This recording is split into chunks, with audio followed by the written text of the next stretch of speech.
Hello வணக்கம். அதிமுகவின் வாக்குகளை அண்ணாமலை, சீமான் இருவரும் பிரிக்கப் போகிறார்கள். எடப்பாடி பழனிசாமி இதை உணராமல் இருக்கிறார் என்று ரவீந்திரன் துரைசாமி தெரிவித்துள்ளார். லோக்சபா தேர்தல் அறிவிப்பை தலைமை தேர்தல் ஆணையர் ராஜீவ் குமார் கடந்த 3 வாரம் முன் வெளியிட்டார். மொத்தம் 7 கட்டங்களாக தேர்தல் நடைபெறும் நிலையில் தமிழ்நாட்டில் முதல் கட்டத்திலேயே தேர்தல் நடக்கிறது. வாக்குப்பதிவு அனைத்தும் முடிந்து வரும் ஜூன் 4ஆம் தேதி வாக்கு எண்ணிக்கை நடைபெறுகிறது. ஏப்ரல் 19ஆம் தேதி தமிழ்நாட்டில் தேர்தல்கள் நடக்கிறது. தமிழ்நாட்டில் பிரச்சாரம் இறுதிக்கட்டத்தை எட்ட உள்ளது. லோக்சபா தேர்தல் பிரச்சாரங்கள் நாடு முழுக்க தீவிரமாக நடந்து வருகிறது. இது தொடர்பாக வரிசையில் சர்வேக்கள் வெளியாகி வருகின்றன. அந்த வகையில் லோக்சபா தேர்தல் தொடர்பாக APPC ஓட்டார் கருத்து கணிப்புகளை மேற்கொண்டு உள்ளன.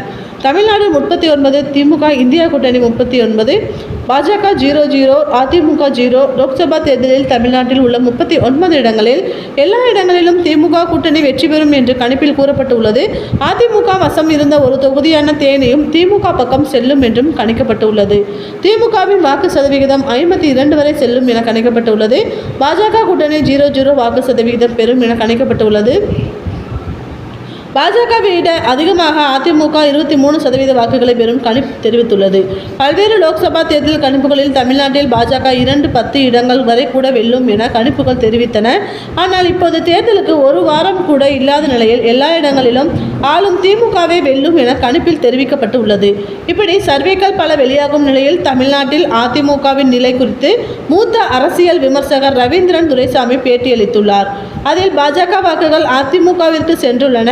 எடப்பாடி பழனிசாமி இதை உணரவில்லை. அதிமுக வாக்கு நாம் தமிழருக்கும் செல்கிறது. பறையர்கள், வண்ணார், குயவர்கள் போன்றவர்கள் நாம் தமிழருக்கு செல்கின்றனர். நாயுடு, பிற மொழியாளர்கள், பிராமணர்கள் அதிமுகவில் இருந்து பாஜகவிற்கு செல்கின்றனர். தமிழ் தேசியம், இந்துத்துவ இரண்டும் அதிமுகவை அடிக்கிறது. இந்துத்துவா இந்த முறை வலிமையாக இருக்கிறது. இது அதிமுகவிற்கு பெரிய பாதிப்பை ஏற்படுத்தும். அதிமுக இதனால் கண்டிப்பாக பெரிய அளவில் ஆதிக்கப்படும். பன்னீர்செல்வத்தை நீக்கியதால் முக்குளத்தூர் வாக்குகள் அதிமுகவிற்கு எதிராக செல்கின்றன. பெரும் வெள்ளாள கவுண்டர் கட்சியாக எடப்பாடிக்கு எதிராக அதிமுக மாறி உள்ளது. வன்னியர்களை ஆதரிக்க நினைத்தது பறையர்கள், வண்ணார், குயவர்கள் போன்றவர்கள். இன்னும் பல பிரிவினர்களை பகைத்து கொண்டார் எடப்பாடி பழனிசாமி. இவர்கள் எல்லாம் எடப்பாடிக்கு எதிராக உள்ளனர். எடப்பாடிக்கு கூட்டமே இல்லை.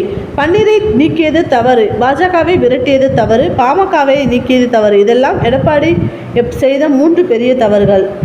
அதிமுகவின் வாக்குகளை அண்ணாமலை, சீமான் இருவரும் பிரிக்கப் போகிறார்கள். எடப்பாடி பழனிசாமி இதை உணராமல் இருக்கிறார் என்று ரவீந்திரன் துரைசாமி தெரிவித்துள்ளார்.